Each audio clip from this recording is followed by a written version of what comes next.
Zac Williams, 136 games, born on the 20th of September, 1994. Joe, it's good to be talking about Zac Williams as a part of the group again.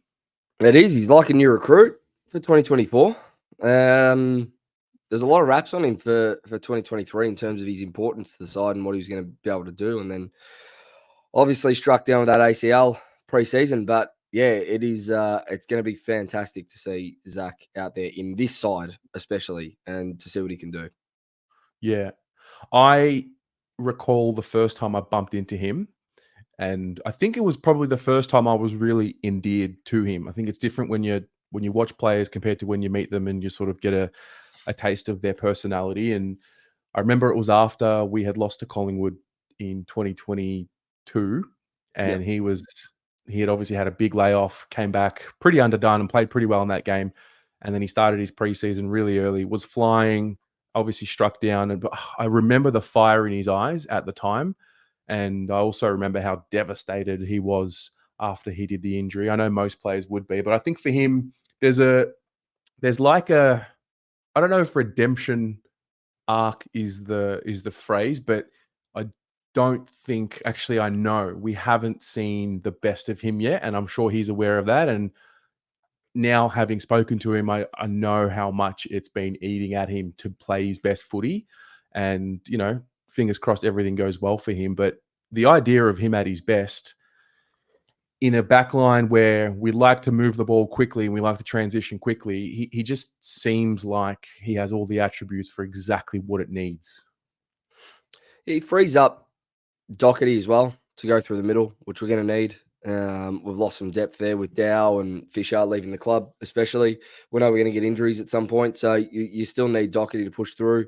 Hopefully, Zac himself can push through the middle. The first year that we brought him in, there were big raps on him in terms of what he could do for our midfield, and obviously not flopped, but obviously wasn't what we all hoped he would be off the bat.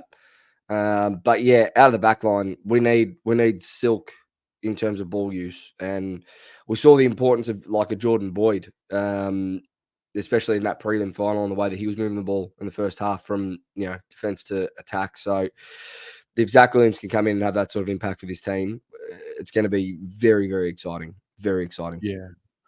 I put a little highlight mix together on Instagram recently, and it was basically his 2022 highlights, which you quickly forget what players can do after they miss a full season. And I think the thing that stood out for me was the ball use is the ball use, but it's the dare. Like, he takes that kick.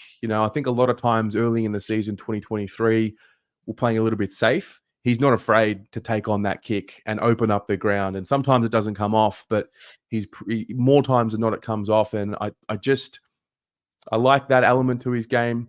I like his thought process. As soon as he gets the ball, he's looking to move straight away and create energy. And that's where I think it's super exciting. I'd be fascinated to see what our scores off turnover numbers look like at the end of 2024.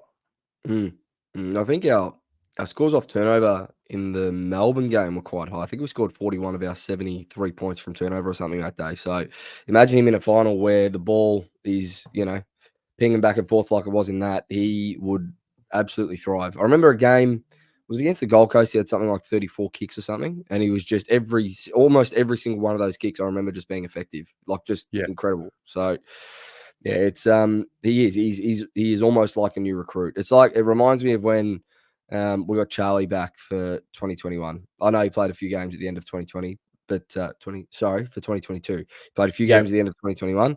But getting him back in 2022 was like a brand new recruit, like the best draft pick that came out of that offseason. And not saying that Zac is going to have the same impact. We hope he will, but it's a luxury that we've got, that you've got a player of his caliber that has taken the time to now get his body right across a whole year. And from all reports, got himself fit and firing, and he's going to fit in seamlessly. That back line is just like stacked now. It is stacked. There's not much more that we need in that back six. Yeah. And I mean, if I zoom out, I look at the back line, when he was playing, and I look at it now, I think Newman's a much better player. You've seen the emergence of someone like a Brody Kemp who's come into the fold. Chincotta and Boyd are interesting in this piece because I feel like the two of them together become Zac Williams in some respects. But having said that, they can hold their own. We've got some depth there. Doc plays a little bit more up the ground now. I feel like we're going to be talking about him more as a midfielder for the upcoming season than what we have. So what's the expectation for someone like Zac? Because I think when he was last playing, it was almost like we needed him to be a star of the team. There was a lot of talk about the contract and, cherry on the top of the group. But the group's so much better now. It's so much more balanced. So what do you expect from him? I think he still is the cherry on top, though, right? Like he's that last sort of piece where at times last year, the ball use from back half was just deplorable. Like, and I'm talking in that first half of the season, you would just sit there and go, "What am I even watching? Like, what are they even trying to do?" And if you reflect on it, and even if you go back and watch some footage, you could see what they were trying to do. The execution was just so poor. Like, it was just poor. So I don't have, like, when Zac's got the ball in his hand, you don't have that feeling that he's not going to be able to execute that kick or not going to be able to execute the handball or take a player on with his dash and his speed. So I think he is still the cherry on top. I don't think he's got to be that game winner for us. Like, he doesn't. We've got game winners all over the park now. When he first came in, we were looking for a midfielder that could step in and be as effective as any midfielder in the comp.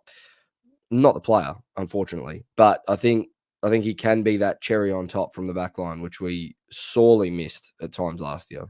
Yeah, he's gonna. Imagine Zac Williams just kicking inside, streaming inside 50, kicking inside 50 down Charlie's throat. Like, has he played with Charlie? Probably a couple of games, if that. A couple. Yeah, it's funny to say that. There's a clip of him in 22. We played against the Crows at Marvel, and he gets a handball receive, streams from like 70 through to 50, kicks it long to Charlie's advantage. Charlie marks it over the top, and I look at it and I'm like, we're going to see that hopefully time and time again. Yep. Yeah. Time and time again. Yep. Yeah. So it's going to be, I think he's one that we need to not nurse through the year, but he is a player that is injury prone. Like, call a spade, right? He's not going to play 26 or 27 games next year. It's impossible.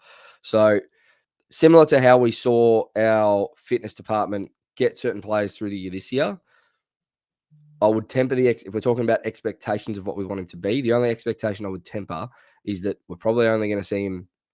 I would only like to see him 15 times, around 15 times. Like, really nurse him through, get him going, so in the back half of the year he can string together 8 straight games, 10 straight games, heading into finals, and then really, be hitting his straps at the right time for us. That's the other element. He is a big game player. He's played in finals, and before 23, he was one of the only few that had played in big games and performed well in big games. You could argue that his prelim against Collingwood's part of the reason why we brought him to the club. Like, he had a big say as to why we did. I think the other part to him seems to be a lot more settled off field. Really settled at home.